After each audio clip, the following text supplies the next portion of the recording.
Olá, meu nome é Ana Paula Alves Ribeiro. Sejam bem-vindas, bem-vindos e bem-vindes ao Encontro de Cinema Negro Zósimo Bubu, Brasil, África, Caribe e outras diásporas, 14 anos.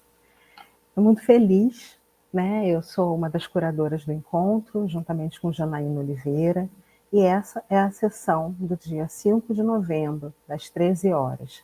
É uma sessão que demos o nome de Entre o Riso e o Assombro, Propostas e Limites a partir da ironia, da comédia e do terror. Nessa sessão, vocês têm, né, a serviço de vocês, Duplo R, de Hector Souza, Tá Quente, de Bruno Pereira, A Sete Tragos do Chão, de Ariel Ferreira e Cláudia Satter, Aluga-se, de Cauã Oliveira e Bruno Grigatti, Vizinhança, de Lucas Carvalho, Dia de Finados, de Márcio Nascimento, Live, de Adriano Monteiro, Coletivo Dambala, e Nata, de Eric L. Gente, sejam muito bem-vindos. Estamos muito felizes em ter vocês aqui. Nesse primeiro momento da conversa, né, nós temos o Hector, o Ariel, Cauã, Lucas, Adriano e Eric. Muito prazer em tê-los aqui. E acho que a gente pode partir para a primeira pergunta, já que estamos aqui em roda. E a primeira pergunta, a primeira coisa, na realidade, que nós gostaríamos que vocês falassem é um pouco de vocês, né, que vocês se apresentem. Acho que a gente pode falar, assim, uma certa ordem da sessão, né? Então, primeiro Hector, depois Ariel, Cauã, Lucas, Adriano e Eric, pode ser? Então, vamos lá. Se apresentando, por favor, Hector. Boa tarde, Ana. Boa tarde, amigos aí de conversa, e boa tarde quem estiver nos assistindo. Bem, eu sou Hector, sou um sergipano negro de 25 anos, recém-graduado em cinema audiovisual pela Universidade Federal daqui de Sergipe. E faço cinema, faço podcast, sou curioso em todas as artes, mas eu acho que eu me encontrei muito bem no cinema. E gosto muito de me expressar através da comédia, usando a sátira, usando um humor irônico. Então, quem assistiu do Play deu para perceber aí um pouco dessa sátira, dessa ironia, porque eu acho que a gente também pode fazer críticas sem rindo, sabe? Utilizar do humor para fazer críticas e para demonstrar nossos sentimentos perante a sociedade. E eu acho que é isso, não sei. Perfeito, perfeito. Ariel? Olá, me escutam? Sim. Eu sou Ariel Luiz Ferreira, sou baiano, né, diretor e roteirista. Também trabalho com montagem. Concordo com o Heitor, né? Eu acho que a gente consegue fazer algumas críticas através do riso e os Sete Tragos do Chão, né, o qual dirigi com a Cláudia Satter. Era um experimento em relação a isso. Era um filme que a gente queria discutir sobre algumas outras questões que, que me afligem, que a gente vai conversar daqui a pouquinho, né? E é isso. Obrigado, gente. Obrigada, querido. Cauã.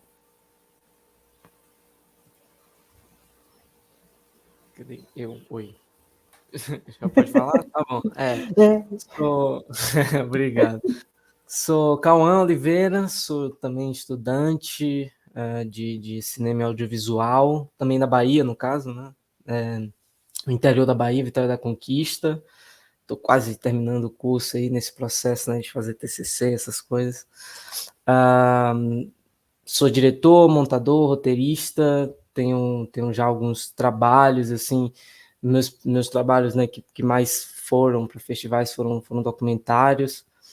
Aluga-se é um desses primeiros curtas ficcionais, assim, meus que estão, né, alçando o voo, que inclusive está aqui nesse encontro, e, enfim, para mim é uma honra grande. E eu nos meus trabalhos, né, de ficção, tenho percebido que eu tenho cada vez mais caminhado para esse cinema de gênero, cinema de terror, que é, inclusive, o gênero, né, principal do Aluga-se, é um gênero que acho que eu me sinto, né, bem familiar para tratar, porque, enfim, o medo está aí nos cercando diariamente, assim como o riso também, né, nos cercando diariamente, mas é um gênero que eu acabo fazendo mais filmes e, enfim, é um prazer estar aqui. Espero que a troca seja massa. Obrigada, Cauã. Lucas? Boa tarde, meu nome é Lucas Carvalho, eu sou do interior do Espírito Santo, mas atualmente eu moro em Vitória.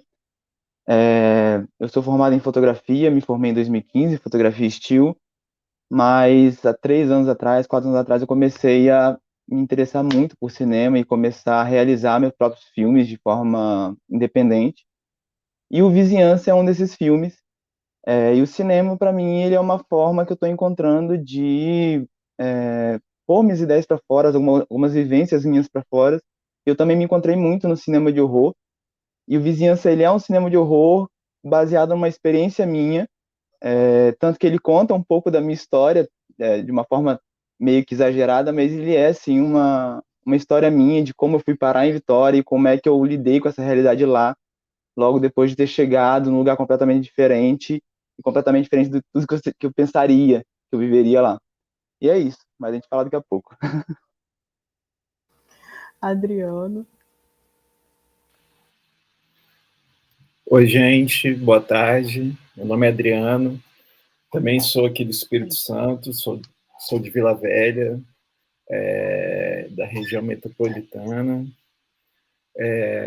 Para quem não me conhece, eu sou diretor do Live, que também atravessa aí essas fronteiras entre o horror e um pouco de cômico, né, de comédia, e eu faço parte do coletivo Dambala, então foi uma experiência coletiva, o filme, partiu de uma ideia minha, assim, mais uma experiência de linguagem que eu queria fazer e acabou virando uma ideia coletiva, assim, um trabalho em grupo e feito independente,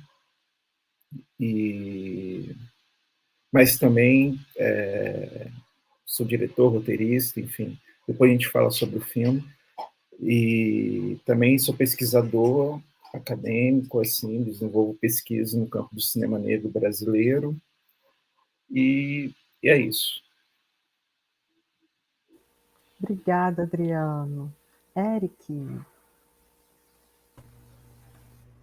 Oi, boa tarde para todo mundo. Meu nome é Eric Eli, eu sou realizador visual, sou recém-formado também em cinema audiovisual pela Universidade Estadual de Goiás. Eu falo diretamente Goiânia e aqui eu estou representando o curta-metragem Nata. Eu acho que ele é um dos filmes que está nessas fronteiras de brincar com filme de gênero, de brincar com terror, algumas convenções de estilo, de gênero, assim, que eu acho que é sempre muito interessante de estar entrando nessa seara, assim.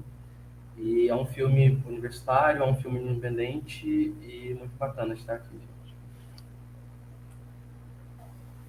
Está muito feliz mesmo que vocês estejam conosco.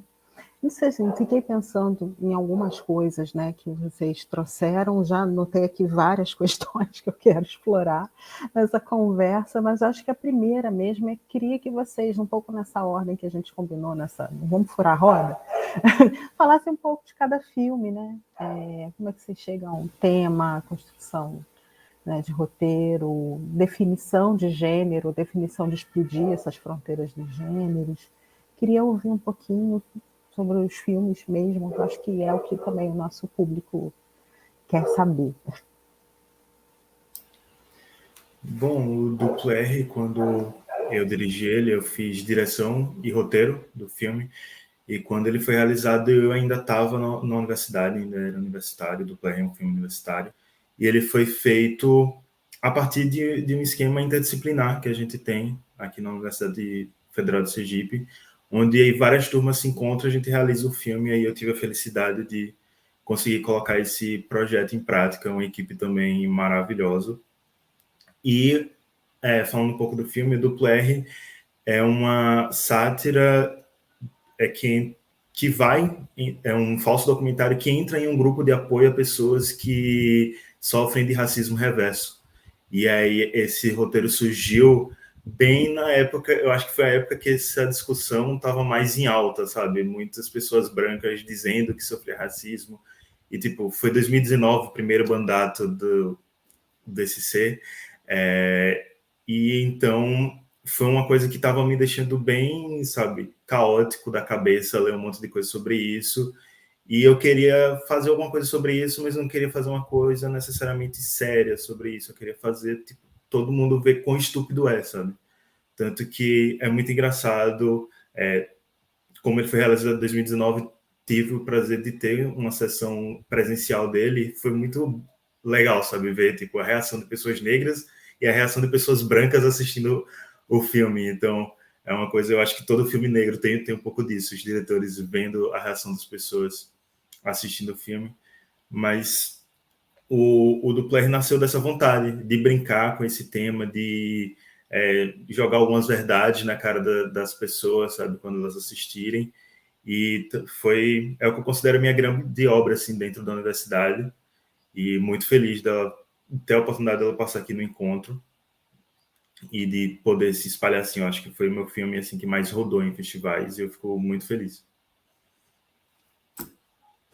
Obrigada, Hector. Eu vou deixar vocês falarem, porque senão eu vou interromper vocês a todos minuto e a gente tem um tempo curtinho. Ariel. Tem uma piada que fala. Uma piada não, né? Tem é tipo uma frase de efeito, né? Que dizem que a piada ela tem o poder de mudar o mundo, né? Quando a gente revisita o que está de errado, né? É como se fosse o sentido para além do riso, né? O sentido é a gente acabar revendo o que está, né, precisando corrigir. Eu concordo com essa coisa, né? Da gente, eu acho que não é a melhor maneira da gente discutir sobre a nossa estupidez do que a própria comédia, né? A gente percebeu os absurdos daquilo. Eu fiz um pouco disso também lá no Acete Tragos, né? Eu queria muito, o roteiro é meu, eu dirijo esse filme com a Cláudia Sato, mas eu escrevo esse roteiro. E eu queria falar sobre.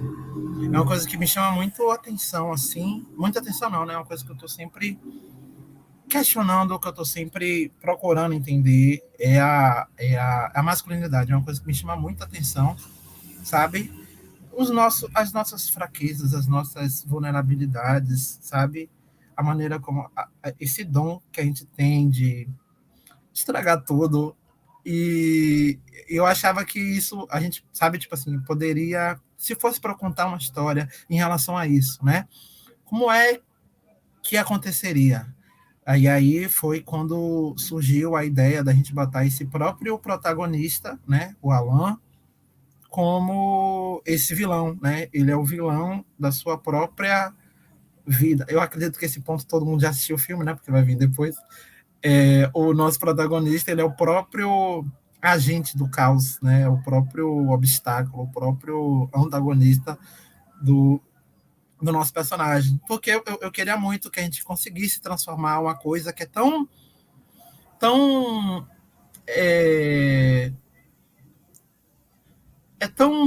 para dentro, é tão singular, que eu achei que caso a gente apelasse tanto um pouquinho, né, para o lado da comédia quanto para esse lado do fantástico, a gente transformar essa questão que é bem interna em algo que a gente que pudesse ser visto, né, que pudesse ser tocado, transformar esse tema, né, em ação.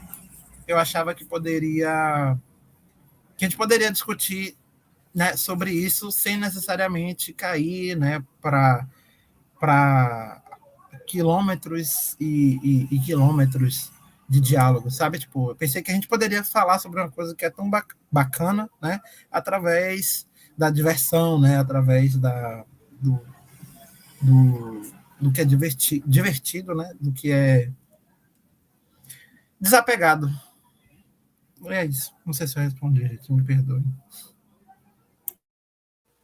Perfeito, perfeito. Acho que o que você fala traz possibilidades aqui da gente pensar em vários cruzamentos, né? Pelo menos de vocês que já trouxeram, que acho que são essas experiências, a questão do racismo, a questão da masculinidade. Acho que tem aqui pano para manga mesmo.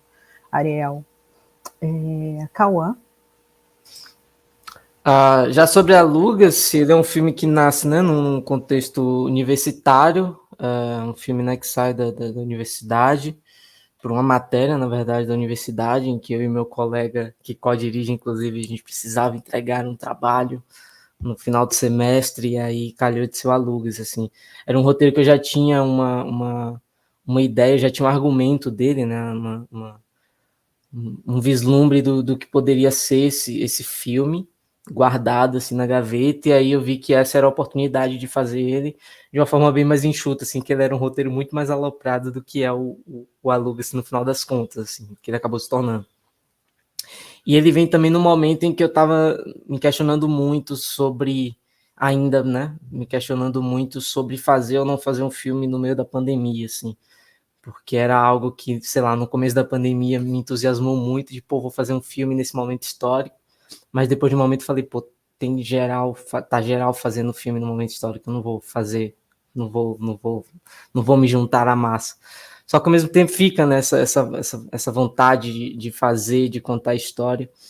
E aí acabou dando certo, acabou mesclando, né, as ideias, que eu acho que eu e o Bruno, a gente tem muito em comum, assim, essa forma de pensar, né, um filme, pensar um roteiro, tanto que eu não, nem pensei duas vezes em passar para ele, né, essa escrita de roteiro. Eu fiz o argumento, mandei para ele fez o roteiro e a gente co-dirigiu, a gente pôde, enfim, produzir esse filme junto, que é um filme que fala, né, sobre isolamento, claro, um filme que se passa, né, no meio da pandemia, mas também fala nas entrelinhas, né, sobre um desaparecimento de um certo grupo, sobre o extermínio de um certo grupo.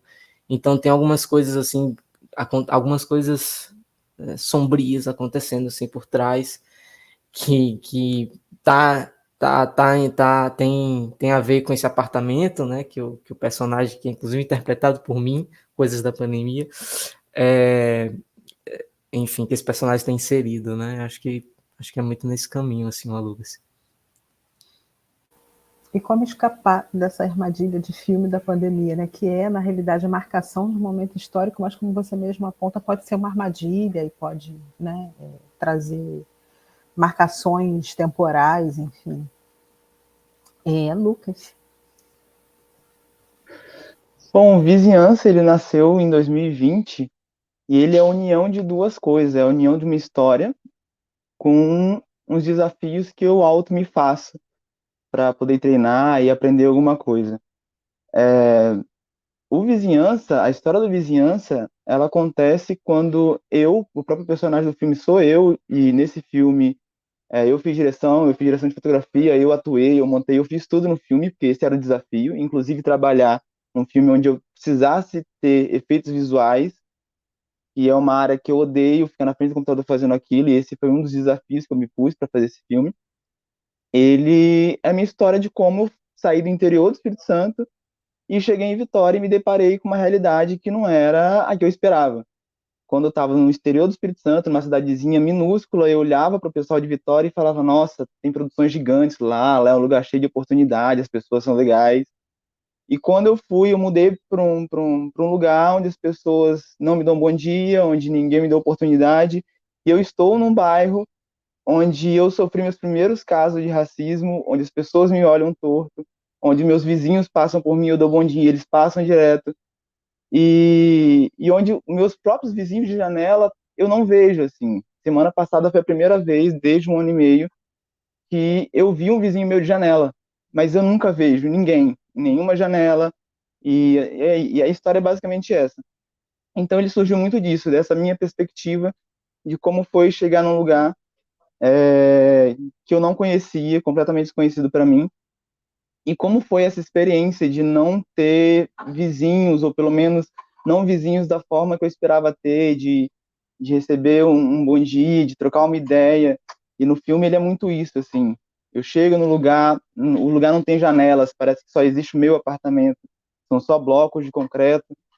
E aí, à noite, esses vizinhos aparecem em janelas iluminadas, onde eles só têm olhos vermelhos, e depois eles vêm atrás de mim, e eu corro. E quando eu chego na rua, quando eu falo, ok, passou, toda a rua se ilumina, e todos eles são dessa forma, que é muito dessa experiência que eu tive. E eu acho que é mais ou menos por esse caminho, assim, essa narrativa junto com esse alto desafio de, pô, vou tentar fazer um filme sozinho, produzir um filme sozinho, até porque em Vitória eu estava sozinho até então vou tentar fazer isso.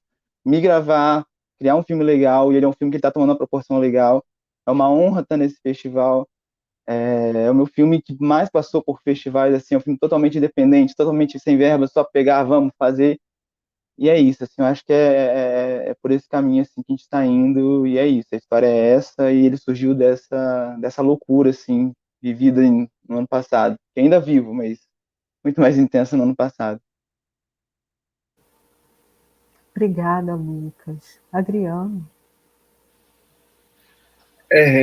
Vou tentar não me estender, porque a produção do live tem algumas curiosidades interessantes, assim. O filme nasceu de uma provocação mesmo interna do coletivo, assim, né? Porque o Dambala é o primeiro coletivo negro, assim, de cineastas aqui do Espírito Santo. E a gente, até então, a gente nasceu em 2017, e até então a gente atuou muito de forma no campo político. No máximo que a gente tinha feito era uma mostra de cinema negro, chamado Mocines, e atuando tanto que a gente conseguiu emplacar as cotas, acho não, reduzir, assim, né? As ações afirmativas no edital, né, que entrou a partir de 2019, e isso foi uma das vitórias da nossa luta, assim. E aí entrou uma discussão interna no coletivo de, pô, a gente tem que produzir algo, assim, né? E aí, na virada de 2018 para 2019, a gente ficou nessa missão de 2019 produzir alguma coisa e todo mundo trazer alguma ideia. E aí eu estava já rascunhando algo, eu estava ainda fazendo distribuição do meu filme anterior, o Guri, que esteve aqui o ano passado, e aí eu rascunhei um pequeno argumento que era o live. Eu não entendia nada de live, de internet, no máximo coisas de jogos que meu irmão mais novo joga, e essa coisa, mas não sabia nada. Até então, na verdade, até 2019 não existia, não era muito popular ainda. Mas aí eu desenhei, fiz um rascunho disso, apresentei para a galera, e a gente tinha estabelecido, aí vem uma pequena curiosidade, e que é estabelecido fazer algo, gente, vamos trazer ideias que a gente consiga fazer no final de semana, sem grana, curto, que a gente consiga gravar, papapá. E aí a gente brincou, vamos criar o nosso dogma aqui, o dogma muqueca. A gente deu esse nome, que é fazendo uma analogia ao dogma feijoada do Jefferson Day, vou fazer o dogma muqueca, que é fazer um filme sem recurso nenhum. E aí eu criei esse roteiro, que era de um youtuber negro que tem a casa invadida e tem uma história e tal. Aí a galera curtiu, gostou. Aí, a partir desse processo, aí já começou a ser uma construção coletiva, onde o roteiro acabou tendo um final interferido, assim, né? A galera optou por um outro final. Aí o filme ganhou um cunho mais político. Eu estou esquecendo que isso vai ser depois do... Estou querendo falar sem spoiler, mas estou esquecendo que vai ser depois. Aí o filme ganhou um cunho mais político, porque eu queria fazer uma experiência estética, eu queria gravar apenas com uma webcam e ia acontecer a mise-en-scène ali. E aí eles pediram, não, vão inserir mais cenas, vão inserir cenas de um cotidiano dentro de uma casa e tal, não sei o que, não sei o que. E aí a gente gravou dentro de um local, na casa de um amigo aqui no centro de Vitória, onde hoje é um centro cultural. E pegamos e gravamos. E aí veio a pandemia, assim, aí gravamos em 2019. Aí outra curiosidade, todo mundo acha, o ano passado eu participei de um debate no festival, o debatedor estava o tempo todo me perguntando como se eu gravasse o filme na pandemia. Aí eu tive que interromper. Eu falei assim: olha só, eu gravei o filme em 2019. Apesar de ter finalizado em 2020, mas o filme foi gravado em 2019, antes da pandemia.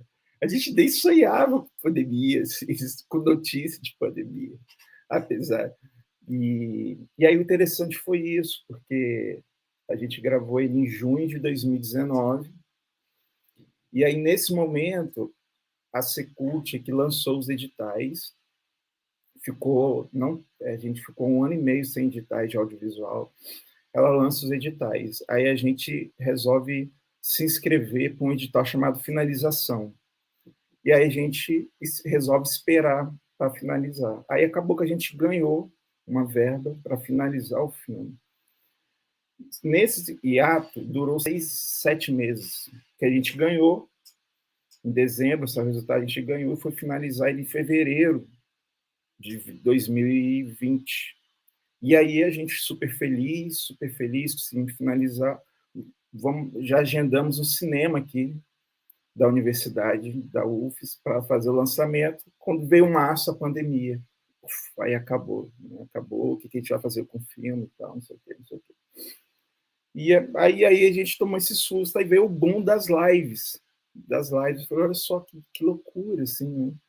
E aí uma outra curiosidade, só para a gente fechar, que o outro filme, o Guri, ele estava selecionado para um festival em maio de 2020, e aí fui fazer uma gravação como essa aqui, para o festival. O festival foi cancelado, porque eles não sabiam como que ia acontecer o festival, mas eu gravei o debate. E aí eu fiquei parceira assim da atriz que mediou o debate e tal. Ela queria ver as minhas produções, aí eu mandei pela primeira vez. Ó, tem esse filme aqui que é inédito, mandei pela primeira vez. A pergunta que ela fez quando ela me mandou assim uma mensagem para o WhatsApp assustada, falou assim: "Vocês gravaram isso quando?" Porque ela ficou assustada que o filme estava. Isso foi em maio, foi em junho, exatamente 1 ano da gravação do filme, mas foi um período de que lives de Instagram estavam bombando, lives de música estavam bombando, também, infelizmente, muitas mortes acontecendo, mas aquela bom de lives acontecendo, assim, né? Ela perguntou se vocês gravaram isso quando? Eu falei assim, 1 ano passado. Ela não acreditava que a gente tinha gravado isso ano passado, assim, eu não acreditava, porque... Então a gente meio que quase que antevê-lo, assim, né? Quase 1 ano antes, ia acontecer, né? Acabou acontecendo, assim, né? E outras coisas que foi acontecendo que na vida real que aconteceu no filme, assim, né? Professor dando uma aula e a casa sendo invadida e a coisa gravando, assim, coisas absurdas, né? Que aconteceram. Então a gente conseguiu captar um pouco no filme um pouco disso, assim, né? Apesar de a gente colocar ali um tom cômico, mas esse tom perverso da realidade e de também trazer para o aspecto político que a gente vive desse governo ou desgoverno que a gente está vivendo, assim. É um pouco disso. Obrigada, Adriana. Nesse sentido, eu fico pensando muito em como os filmes de vocês, essa vai ser a minha pergunta, minha próxima, depois que a gente ouviu o Eric, como que os filmes de vocês, né, eles explodem limites, fronteiras, eles flertam, eles transitam, né? E essa é uma pergunta que eu quero fazer, mas antes vamos ouvir o Eric. Obrigada, Adriana. Eric. Obrigado. Seguindo aqui, acho que falando um pouco do Nata, eles também dá um ambiente bem familiar, acho que para muitos aqui dos meus colegas também, que é um filme universitário. Ele é um filme que foi desenvolvido dentro de uma disciplina e acho que como todo estudante de cinema, assim, acho que quase todo mundo tem essa vontade de fazer filme para fora e querer colocar muito investimento e muita energia, assim, e aí a gente também estava nesse pique. Acho que dá para falar que ele é a minha primeira direção de ficção, assim, e e pensando nisso enquanto curta-metragem. A gente tinha algumas limitações de disciplina e acho que a partir disso a gente começou a brincar com algumas coisas, esses elementos do que fazer, né? De trazer algo de terror e aí trazer elementos de Natal, falando já do filme, né? De Ouija, de espírito, de fantasma e brincar com essas convenções e pensar também ser bem consciente nessas escolhas, assim, de pensar num elenco negro, pensar nessas histórias, né? E aí a gente teve isso de trazer esse terror, tentar aproximar isso para uma realidade mais brasileira, para uma família que passa o Natal em ceia e os primos se encontram, as crianças vão para um canto e brincam com um brinquedo diferente, né? Um brinquedo de terror, assim. E acho que é um exercício muito bacana, assim, nesse sentido, de tentar imaginar como que essas questões são tão próximas de nós e como que a gente consegue explorar esses medos a partir disso. Como esse terror funciona, sabe, nessa localidade. A minha realidade regional, que é diferente de acho que muitos de vocês que estão assistindo, mas ainda é uma realidade brasileira, assim. Acho que a gente está muito próximo nesse lugar, assim. E foi o filme, a gente fez ele sem orçamento, sem estrutura, assim, sendo um filme independente. Então, fez uma vaquinha entre o pessoal do grupo, chamou galera de outras turmas, assim. Mas uma coisa, a gente conseguiu o apoio de uma produtora com equipamentos, coisas assim. Eu tinha ganhado uma premiação de um festival, que a gente tinha uma locação de equipamentos que ajudou muito. E aí a gente conseguiu fazer esse filme, e ele foi filmado em 2019 e ele foi lançado em 2020. E aí, já na pandemia, já nessa questão de live, de transmissões online, o filme não teve uma estreia presencial ainda, mas tem sido bacana, assim, assistir o filme chegar nesses outros lugares. Acho que por ser um filme de terror e por ele estar nesses lugares, ele consegue atingir, e eu acho que foi uma experiência muito legal de estar acompanhando isso, que foi como o filme chega em outros públicos, assim, a gente acaba se ficando muito acostumado a estar próximo de pessoas que são de cinema e como que essas pessoas enxergam esse filme. E indo mais para um grupo de pessoas cinéfilos, espectadores, que não necessariamente estão ligados à produção, assistir esses filmes, estar conversando com as pessoas, sabe, chegar nesses lugares, acho que foi muito bacana com o Nato, de pensar o filme enquanto esse terror, né? Obrigada, Eric. Eu fiquei pensando aqui, como eu disse para vocês, em algumas coisas, né? Essa sessão, acho que é uma sessão bem interessante, que vocês falaram das diferenças regionais, das questões das regionalidades. É uma sessão que a gente tem filme de Sergipe, Amazonas, Bahia, Espírito Santo e Goiás. Então, né, várias regiões do país. É uma sessão também, eu sabia disso, né, a princípio, mas ouvindo vocês falarem, eu falei, está bem marcado.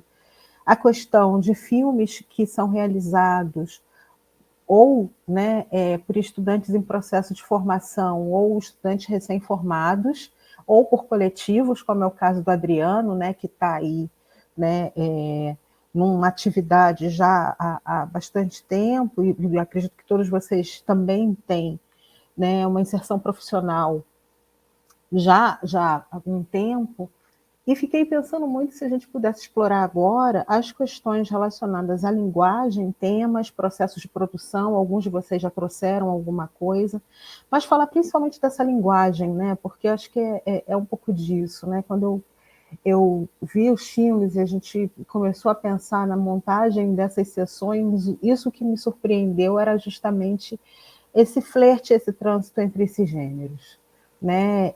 E como as questões relacionadas a uma crítica social, seja nos processos de individualidade, de subjetivação, seja mesmo pensando o que a sociedade brasileira, né, se coloca e quais são os enfrentamentos que a gente tem nesse momento, como eles aparecem nos filmes, e eles aparecem nos filmes de algumas maneiras, né? Alguns mais, outros menos. Então, se vocês puderem, por favor, acho que a gente podia falar da questão dessa linguagem, desses trânsitos conscientes e inconscientes, E os seus processos de produção? Pode ser? Sei, a gente pode começar agora. Não sei, vamos. A gente mantém a roda? O que vocês preferem? Vou chamando aos poucos. Acho que vamos manter. Hector, vai em frente. Tá. Não foi só uma pessoa, foram várias pessoas que também são roteiristas, amigos e amigas roteiristas conversando. Em várias conversas a gente já tocou em pontos que é muito mais fácil você conseguir fazer seu espectador chorar do que seu espectador rir. A gente acha que fazer comédia é fácil, mas fazer comédia é muito difícil. E eu penei para conseguir fazer esse roteiro. Eu já trabalhei com comédia no teatro, porque eu também venho do teatro, eu faço teatro de improviso, e no improviso a gente trabalha muito com comédia, então isso me ajudou bastante. Mas para entrar num ambiente de criar personagens que não são só personagens satíricos exagerados, eu queria também que os personagens tivessem um ponto em que as pessoas assistindo pudessem lembrar de pessoas da vida delas que lembrassem aqueles personagens, sabe? E aí, achar esse meio termo foi bastante complicado para mim. O Duplo R, ele se passa basicamente todo em um ambiente só a cena final, depois eu falo sobre ela, mas só a cena final que é fora dessa sala, que é do grupo de apoio, e é algo meu mesmo. Eu acho que é uma estética minha, enquanto roteirista, enquanto diretor, de se passar em poucos ou em um ambiente apenas. Eu gosto muito de trazer esse... É quase que um ambiente meio claustrofóbico, sabe? Você não conseguir sair dali, você não sabe o que tem além daquelas 4 paredes. Mas eu acho que foi uma experiência bem bacana. E aí foi isso. Foi num roteiro, assim, totalmente comédia. Eu acho que foi o primeiro que eu fiz. Eu tinha feito um outro falso documentário, mas foi tipo, super de brincadeira para entregar para a disciplina logo no começo do curso, quase ninguém viu também. Mas assim, para colocar para o mundo, eu acho que esse foi o primeiro bem comédia que eu fiz. E aí foi muito também de assistir vídeos de pessoas que eu não suportava o que elas estavam falando, mas tinha que assistir para entender os personagens, para entender a cabeça daquelas pessoas. E foi pegando um pouco de cada pessoa, sim, pessoas que eu conhecia na vida real também, e colocando naqueles personagens para conseguir chegar num ponto onde eu conseguisse achar que aquilo estava engraçado, e quando as pessoas lessem e depois também assistissem, conseguir achar engraçado, mas ao mesmo tempo chegar num ponto de se identificar. Então, tem basicamente 3 personagens principais, os brancos que sofrem racismo, né? Uma blogueirinha, que ela, tipo, não vê os privilégios dela, mas super blogueira, que nunca precisou lutar com nada na vida. Tem uma outra que é empresária, logo aos 24 anos ela é empresária, ela também não acredita nessa coisa de privilégio, e aí ela também solta uma contra as cotas e tal. E tem o personagem que eu acho que foi o personagem que ficou mais marcante, pelo menos todo mundo que assistiu vai falar comigo depois, gostou muito desse personagem, eu acho que é muito pela cena final, que é o MC Dedé, que ele é um rapper, só que ele é um rapper branco. E aí eu fecho o filme com um clipe dele. Foi uma ideia que eu tive e eu precisava muito fazer. E aí eu peguei realmente muitos clipes criticados pelas pessoas que não gostam de rap para fazer aquele clipe. Então tem tipo, super uma estética simples mesmo, uma câmera e ele numa quadra aberta cantando e tal, uma letra super ridícula, sabe? Super nada a ver. E o trabalho para conseguir chegar nisso foi basicamente isso, sabe? Ver coisas de pessoas que eu não gosto, que não têm ideias parecidas com a minha, para conseguir chegar nesses personagens. E aí, entrando no processo de produção, foi muito parecido com a maioria daqui, né? Um filme universitário, vários estudantes juntos, muitos fazendo pela disciplina, outros se agregaram à equipe para completar a equipe.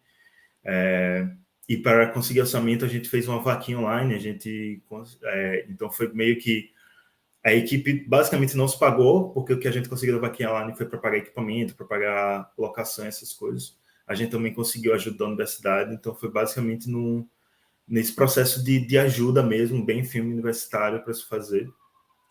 E aí eu fiquei muito feliz com o resultado.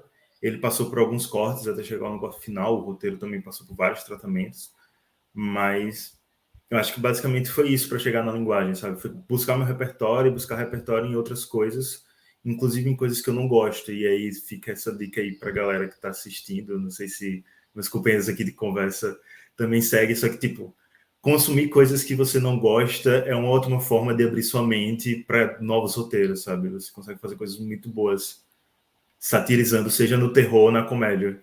Essas coisas que tipo, são bem esdrúxulas, sabe? Obrigada, Hector. Ariel. Então, eu tenho... assim como o Eric tinha dito, né? A gente quando tá naquela coisa, né? Pô, faço cinema, né? Eu estudo cinema, sou adepto do dogma muqueca também, tá? Então a gente tá sempre muito empolgado para poder fazer as paradas todas, né? Ver Tarantino, Paul Thomas Anderson, ver essa galera toda, né? E aí a gente quer fazer, né? A gente quer brincar com os gêneros. Eu me lembro que eu queria... né, deixa eu contextualizar. A Ana do Carmo e a Cláudia, elas tinham ido para um festival que era fora do Brasil. E aí, nesse festival, elas conheceram elas conheceram um realizador que, tipo, ele também era guerreiro, mas ele tinha uma estrutura maior, assim, né? Então, ele já trabalhava com comerciais, publicidade, essas paradas. E aí era nenhuma, tá ligado? Eles fizeram amizade lá, né? E aí, tanto a Cláudia Sata, diretora do filme, como a Ana do Carmo vieram com essa ideia de fazerem um curta-metragem aqui, tá ligado? E aí a Ana, ela me passou essa proposta, ela falou, rapaz, nego, o que é que vai acontecer?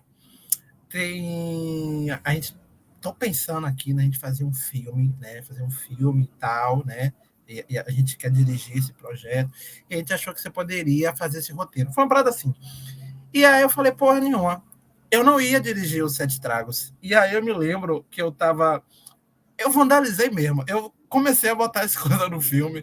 No caso, eu sempre quis trabalhar com uma cena de tiroteio, uma cena de morte.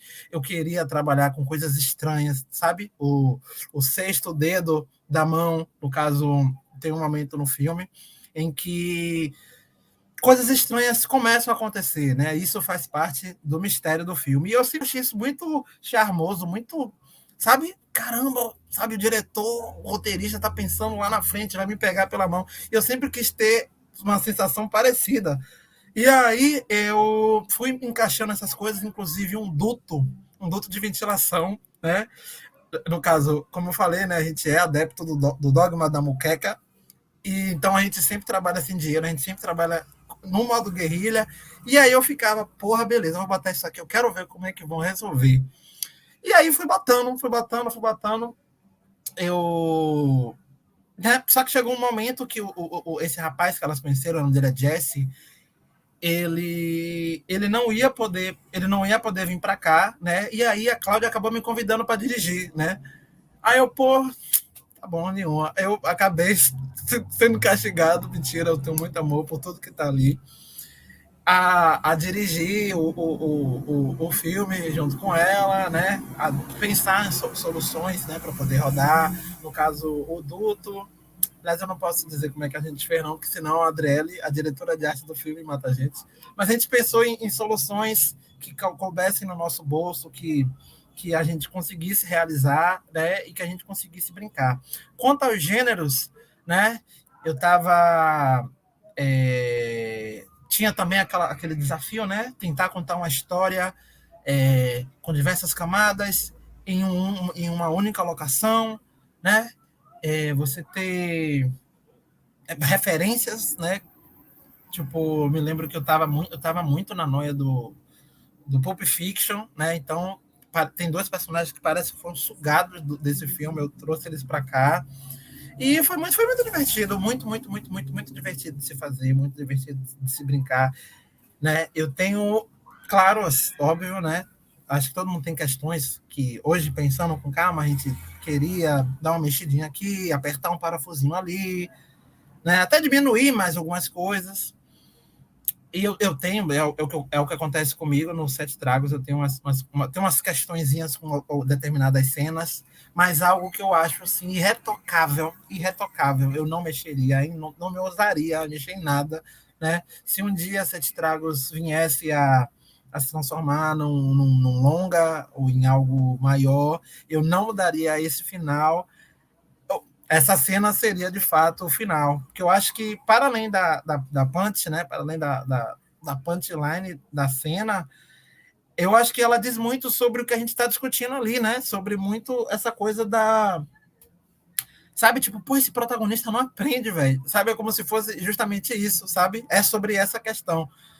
Eu também estava alimentando, eu estava querendo pôr em prática essa coisa de você conseguir tocar o espectador de alguma forma com o seu filme, sabe? Independente de você fazer isso, independente de ser uma coisa boa ou ruim, você tocar o público. E eu também, né, nessa questão da experimentação, eu tinha uma vontade muito grande de trazer uma espécie de frustração para o espectador, algo proposital, sabe? Tipo assim, se o espectador sair frustrado desse filme, tá tudo bem, porque foi proposital. Tinha uma coisa que eu queria muito ter essa bandeira para poder levantar um momento. Não, você não gostou desse final, mas ele foi feito justamente para isso. É uma coisa que eu fico cada vez mais apaixonado, não porque nos blinda, né, de qualquer ataque ou qualquer parada assim, mas porque eu acho muito mágico, né? Pense assim, um filme que saiu da sua cabeça consegue irritar, consegue tirar o seu espectador do sério. Tipo, eu acho isso uma coisa muito mágica, assim, muito gostosa de se alcançar, sabe? Você conseguiu provocar alguma emoção ali dentro, né? Beleza, né? Tudo bem que pode ser algo positivo, né? Você pode transformar uma pessoa, claro, mas eu vejo muito valor também na frustração, né? Tipo, no incômodo. O incômodo, quando ele é proposital, eu acho muito algo curioso, né? De se provocar, de se sentir e tal. E é isso, deixa eu ver. Eu tinha. Não, foi isso. Obrigada, Ariel. Eu acho também que é interessante, né? Porque acho que na medida que a gente vai falando, a gente vai trazendo mais camadas das produções e as pessoas voltam para assistir os filmes, voltam para acompanhar os filmes. Então, obrigada. Acho que vamos lá, Cauã. Só reforçar aqui que eu também gosto dessa palavra do incômodo. Acho que fazer filmes que também sejam para incomodar é muito bom. Não sei se a Luga se vai para esse caminho, eu acho que não. Eu acho que não, pelo menos não foi feito com essa intenção. Sobre a linguagem dele, né? Já começando a falar sobre as influências, assim. Como eu já até falei anteriormente, né? É um filme que tem foi co-dirigido, então tem gostos pessoais ali muito fortes e evidentes, assim. Então, tanto pelo gênero, né, quanto pela própria feitura, a forma de se fazer, né, a forma de se filmar esse gênero, né, porque é um terror que poderia muito bem ser filmado de uma forma acelerada, em que a sombra estivesse perseguindo o protagonista a todo momento, mas não é meio isso, sabe? É muito mais num sentido mais lento, num sentido que trate também de uma outra parada que a gente quer, que é falar muito sobre a perda, assim. Não à toa o filme também é preto e branco, sabe? Não à toa há uma ausência de cor nesse espaço, há uma ausência também de enfim, peças no cenário, muito por conta, né, de ser feito por duas pessoas apenas sem nenhum dinheiro no bolso também, mas porque tá no roteiro, né, de que é um personagem que acabou de se mudar, então tem 1 ou 2 dias que ele se mudou para aquele lugar, no meio de uma pandemia, e ainda não conseguiu se organizar, né? Então, há essa perda também no cenário, há essa perda, de uma certa forma, no personagem, né? Porque ele sente a falta do amigo dele e tal. Então, a gente tentou trabalhar muito em cima disso, assim, sabe? E ele é um filme que também conta com a montagem até um tanto mais lenta, assim, como eu falei, né? Ele poderia ser mais acelerado, mas é um filme mais lento, é um filme que tem menos planos, assim, até menos planos do que eu costumo fazer, assim. Geralmente, quando eu penso em filme, eu sempre penso, fazer plano, faço um contraplano, faz um zenital, faz uma porrada de coisa que nesse caso não há, sabe? Há um filme muito mais seguro, muito mais sólido nesse sentido, sabe? A câmera muito mais parada, os movimentos muito mais sem ousar tanto, assim, sem viajar tanto. E isso está muito, enfim, ligado, né, a essas referências e às nossas limitações também, né? Porque, como eu falei, é um filme que foi feito com 2 pessoas. A gente contou com a ajuda, né, de um amigo nosso, assim, que ele é diretor de fotografia, então ele tinha os equipamentos, né, tanto de filmagem quanto de iluminação. E aí a gente fez sei lá, um combinado de pagar o Uber para ele chegar lá no apartamento e a gente gravar, assim. Então foi quase que feito, né, entre 3 pessoas, assim, muito mais entre 2, né, porque eu e o Bruno a gente fez tudo basicamente, direção, roteiro, a direção de arte, figurino, tem todo um lance não sei se eu falo, se eu dou spoiler ou não, mas tem alguma parada a ver com garras, que a gente teve que improvisar com unhas postiças e a gente não achou unhas grandes e aí teve que comprar e colar e cortar. Eu não tenho a habilidade, o costume, né, de trabalhar com figurino, então foi uma loucura, assim, foram cabelos que caíram nesse processo, enfim, mas que eu acho que no final das contas, assim, deu pra gente fazer o filme que a gente queria e o filme que a gente poderia, né, nesse momento, assim. Eu acho que o que a gente se apegou mais, que foi essa parada da perda, eu acho que reverbera, né, no final das contas no filme, assim, acho que ele é um filme com muita perda, do início ao fim, e acho que, enfim, essa ideia central se manteve, a gente conseguiu concluir esse filme. Obrigada. E é interessante você falar, Cauã, porque eu acho que tem os diálogos internos também da sessão, né? Tem a sessão, né, pensada enquanto sessão, mas também tem os diálogos internos entre os filmes. E aí, no caso, a tua produção e a produção do Lucas, que vem a seguir, eu acho que vão muito nessa direção. Lucas, por favor. Então, o meu processo criativo, ele é um pouco diferente, assim. A minha cabeça, ela funciona meio que como se fosse uma panela de pressão. Então, vai vindo as coisas, vão vindo, vai acontecendo. E aí, do nada, ela explode. E aí, como se fosse um clique, vem a ideia para mim e fala, Lucas, é isso, esse projeto é isso. E aí, depois eu vou trabalhando em cima disso. Mas não é uma construção que eu passo, pô, tem isso aqui, aí eu vou escrevendo cena a cena. E eu, como sou formado em fotografia, eu sou diretor de fotografia, estou me encontrando na direção agora, entendendo alguma coisa com direção e realização, vem muita questão da cena para mim. Eu consigo visualizar as cenas, consigo visualizar as imagens, consigo visualizar alguns movimentos de câmera. E eu acho que algumas das dificuldades que eu tive nesse filme foi justamente não construir um filme que ele fosse totalmente com câmera fixa. Porque eu sozinho nem consegui fazer muita coisa, assim, né? Os equipamentos que eu usei foram equipamentos da minha produtora. Eu tenho uma produtora pequena, de um homem só. Então, eu tinha uma câmera, tinha umas luzinhas e tal, onde eu consegui produzir. Mas movimento de câmera, assim, era muito difícil de fazer. Então, o filme, ele começa comigo no carro. Então, foi toda uma gambiarra, toda uma traquitana para prender o tripé dentro do carro. E ele conseguir estar ali no eixo direitinho, para pegar o reflexo que tinha que pegar. E aí, a primeira cena de quando eu tô dentro do apartamento, que é a cena que revela como é que eu cheguei em Vitória, assim, com uma felicidade tremenda. Eu não podia botar uma câmera fixa. E aí eu fiz toda a gambiarra, com um carrinho, com um fio de nylon que passava pelas caixas, assim, e passava na madeira. E aí, na hora que eu puxava meu pé pro lado, eu puxava o fiozinho junto, e meu pé ia junto com o fiozinho. Então, isso tudo foram dificuldades técnicas que eu tive que adaptar para tirar um pouco essa câmera fixa e para tentar trazer, através da fotografia e da direção de cena, as sensações que eu queria, assim. E durante o filme também teve uma ideia que eu tive, que eu falei, cara, eu tenho que botar essa ideia no filme. Que foi uma pira minha de falar assim, pô, já existe o pessoal que quebra a quarta parede, que olha pra câmera. Pô, no filme eu sou fotógrafo, eu tenho uma câmera. Pô, será que rola de ao invés de só olhar pra câmera, eu pegar e meter a mão na câmera e tirar a câmera do lugar, de dar um passo além para essa quarta parede, eu inventei essa pira que eu queria fazer isso no filme, que eu queria olhar para a câmera, que eu queria tirar o espectador daquele eixo, eu mesmo, pegar ele, transportar.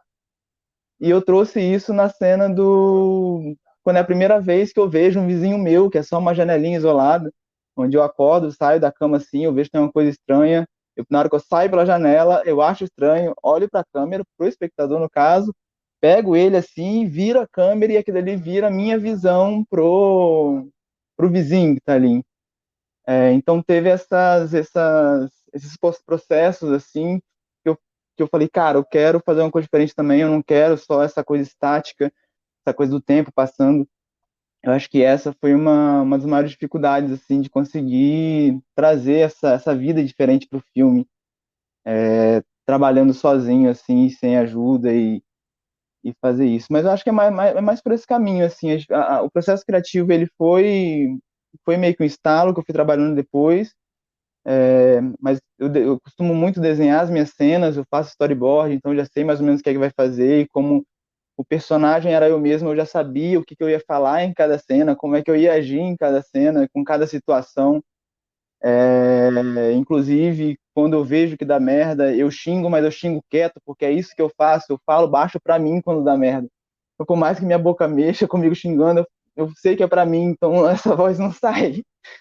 E aí eu desespero e saio correndo, porque é isso que de fato eu faço, né? E uma coisa interessante, inclusive, desse filme é que em Vitória eu acabei conhecendo uma menina, virou uma amiga minha. Logo quando eu cheguei, assim, a gente acabou saindo e tal, e ela é negra também e tal. Ela falou, Lucas, ó, o bairro onde você tá, e tem certos bairros de Vitória, assim, que eu não gosto de ir. Eu não me sinto à vontade, porque a gente não se vê em ninguém, né? E aí, a última cena é eu exatamente descendo, tentando fugir e tal. E aí, sei lá, mostrei o filme e tal, pouco tempo atrás.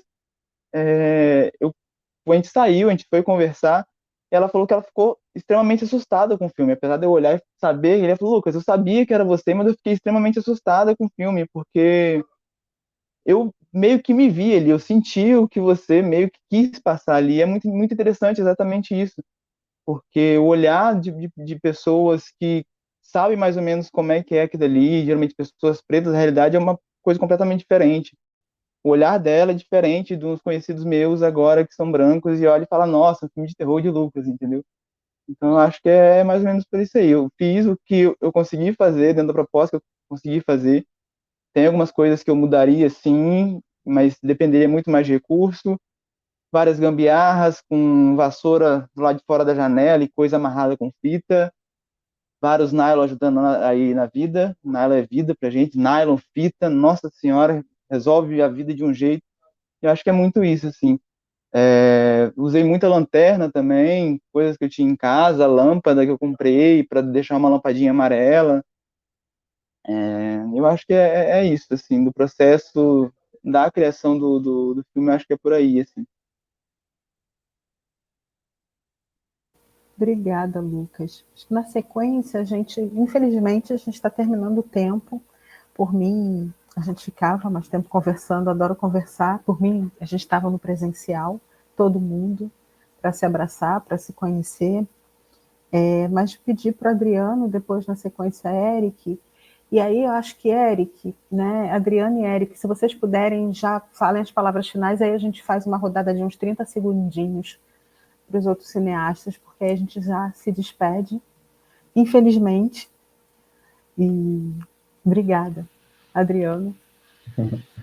Eu falo as palavras finais ou sobre o filme? Não entendi. Fala sobre os filmes e depois as palavras finais. Aí passa a Eric, palavras finais, depois os colegas. Entendi. Um processo do filme, tentar ser bem rápido, assim. Para mim, primeiro que foi um desafio, assim, escrever esse tipo de filme, esse tipo de filme de gênero, assim, né? Não era muito, não é ainda o meu estilo eu sou muito ainda de cinema realista, naturalista, assim. Mas foi um desafio e foi muito bacana, foi uma experiência muito legal. E como eu disse, foi uma experiência até coletiva, assim, porque houve contribuição em várias cenas de colegas do coletivo. Mas aí eu fui fazer toda uma pesquisa mesmo de linguagem, de estética, revisitando até os irmãos Lumière, lá atrás, período da câmera parada, e vindo fazendo essa pesquisa histórica desse processo, assim, revisitando os clássicos, né, diretores do terror, do suspense, bebendo nessa fonte. E mais um filme, assim, são 2 filmes que me marcaram muito nesse processo, foi Violência Gratuita, assim, e um filme que eu não sei, aqui no Brasil traduziram como Buscando, eu não sei se vocês assistiram, foi um filme que não ficou muito tempo no cinema, que é um filme de suspense, e que o filme é todo construído a partir da visão subjetiva do pai, que procura a filha pelo computador, a filha está sumida, pelo computador, ou quando tem imagem, é a imagem feita a partir da câmera do computador, assim, também nesse processo de como a gente está aqui agora, né, da webcam do computador, ou a partir do olhar subjetivo dele no computador, conversando com as amigas, procurando a filha. Então, foram filmes que me influenciaram muito, e eu também passei a pesquisar muito youtubers negros nesse processo, assim, e foi uma pesquisa interessante porque eu naquela época, 18, 19, eu encontrava muito youtubers mulheres pretas e poucos youtubers pretos, homens, né? Porque inicialmente o personagem era um homem hétero. E aí acabou que os homens pretos que eu encontrava eram os gays. Aí foi aonde que eu mudei o meu personagem e transformei ele num personagem gay, que acabou contribuindo assim para a história. E aí eu tinha um amigo, que é o personagem principal, ele não é ator, apesar da performance dele, eu achei sensacional. Eu convidei ele para ele participar, expliquei a ideia, e a gente construiu o roteiro junto, assim, a gente partiu de um norte, assim, e aquele todo texto, a parte do texto inicial, a gente construiu junto, mas o jargão ali foi eu que criei, né, o jargão principal do canal, né, do canal, o nome tem um jargão, uma espécie de jargão, aí ele criou trejeitos e tal, então a gente construiu junto isso, e aí tem todos os outros processos, assim, de tentar criar aqueles jump scare clássicos, assim, do terror, tentar brincar com isso de alguma maneira, colocar a atenção na trilha sonora a partir da influência de Hitchcock. Tentei brincar com essas coisas e também tentei emular os espectadores do canal dele assistindo, né? E também essa brincadeira de saber se aquilo que está acontecendo na live era verdade ou não. Né? Tem esse jogo também, assim. Será que aquilo que está acontecendo é verdade ou ele está fazendo aquilo ali para ter mais cliques e audiência no canal? E também tem esse jogo, né? Que as pessoas que estão assistindo ficam ali na dúvida o que é. Mas o interessante do processo, apesar de foram 3 dias, assim, né? 1 para ensaio e 2 de gravação pauleira, foi que a imersão dos atores foi tão intensa que no ensaio ocorreu tudo bem, mas na hora da gravação, onde tipo o bicho pegou mesmo, assim, ali, os atores sentiram, assim, houve momentos que a gente teve que parar a gravação porque houve aquele envolvimento mesmo, assim, emocional, onde o personagem se confundiu com a pessoa e a pessoa já não sabia distinguir quem era quem. E isso ocorreu com os outros 2 invasores, que eram pessoas brancas, apesar de estarem mascaradas, e são atores, eles eram atores profissionais, eles tiveram que se retirar, assim, sair e pedir um tempo, porque eles não estavam conseguindo interpretar aquele personagem fascista que invade, assim, homofóbico e tal. Assim. Então, houve esses processos também que a gente teve que lidar ali no set e, né, ter que trabalhar, assim, né, e eu achei isso interessante, porque eles também, nesse processo de imersão também, como que também é doloroso nesses aspectos, assim, né, o que acontece por trás nos bastidores ali, assim, né, E aí a gente viu que o filme, digamos assim, acho que ele está acontecendo. E, por fim, assim, para finalizar, espero que todos gostem do live, assim, agradeço os colegas, conhecer os filmes de cada um. Lucas, eu quero conhecer você pessoalmente aqui, as portas estão abertas, e espero em breve a gente trocar uma ideia pessoalmente. Parabéns a todos, e em breve, quem sabe, o ano que vem, o encontro possa ser pessoalmente, a gente pode estar aí com novas produções aí, e presencial. É isso, um abraço a todos, e agradeço mais uma vez os Osmo, ao Encontro Cinema Negro, e a Ana. Obrigado, Ana.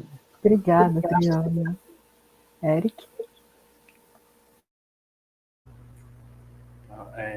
Acho que falando um pouco da linguagem do Nata, é uma coisa que a gente tinha muita preocupação de construir e de como que seria feito é a atmosfera do filme.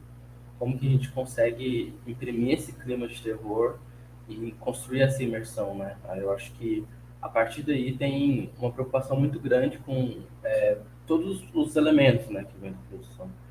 E aí a gente estava trabalhando com atores de primeira viagem que a gente conheceu no teatro, e aí era um pouco disso da gente estar se ajudando, assim, fora o Otto, né, que aparece nas fotos e no final do filme.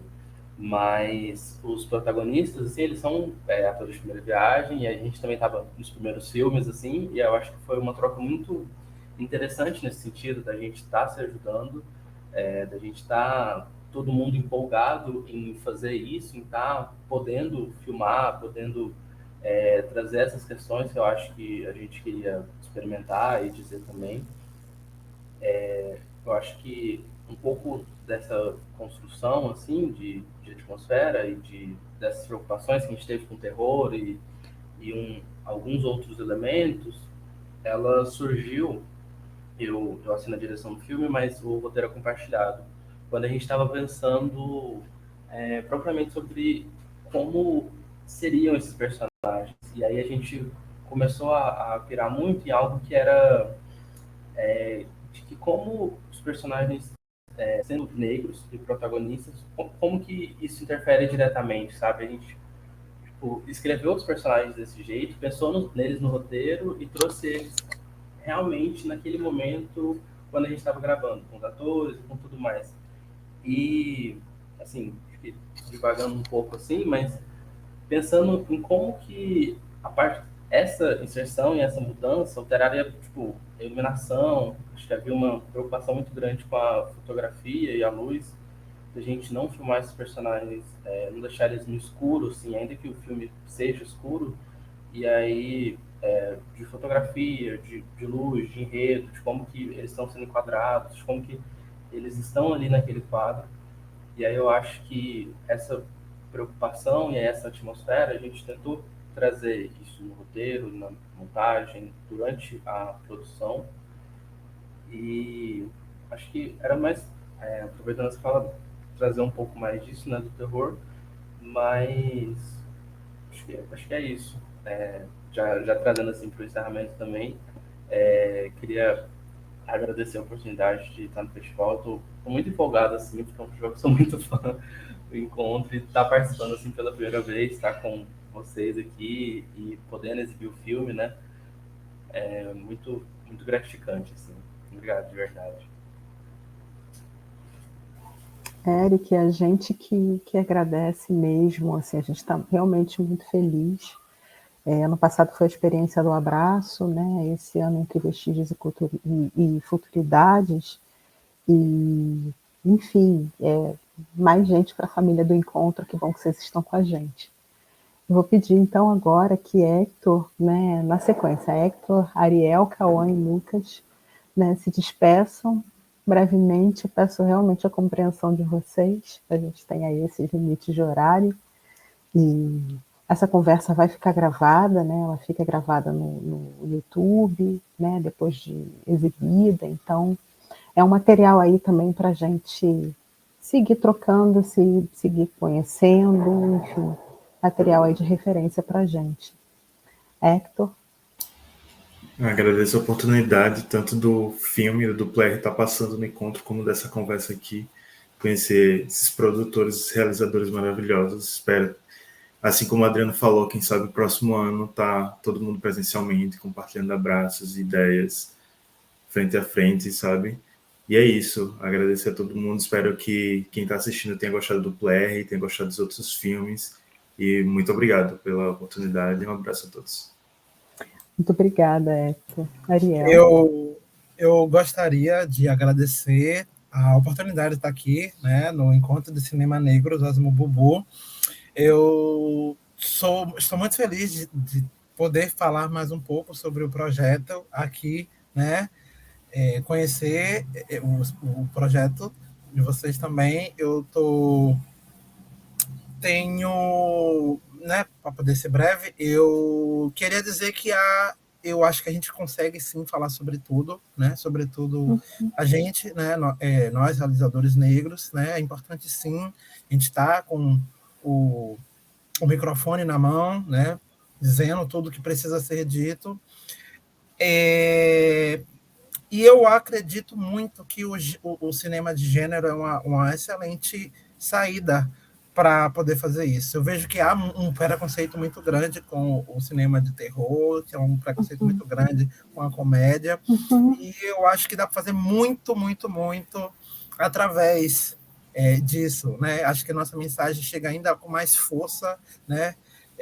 Quando a gente mistura um pouco as coisas. E é isso, eu agradecer mais uma vez, estou muito feliz de fazer parte, e eu espero que vocês tenham curtido a experiência e o Asset Tragas do Chão. Obrigado. Obrigada, Ariel. Tchau. Lucas e Cauã, vai lá. agradecer também, agradecer vocês, agradecer, enfim, ao encontro, né, de Cinema Negro. É uma honra estar aqui, é uma honra estar apresentando o filme, é uma honra estar nessa sessão. Espero também que todo mundo tenha gostado, tenha curtido. E é isso, um viva o cinema de gênero, né? Um viva o terror, um viva a comédia, um viva a todos nós, né? Lucas. Bom, eu também quero agradecer, assim, é uma oportunidade incrível. Estou extremamente feliz de estar com o meu filme nesse festival.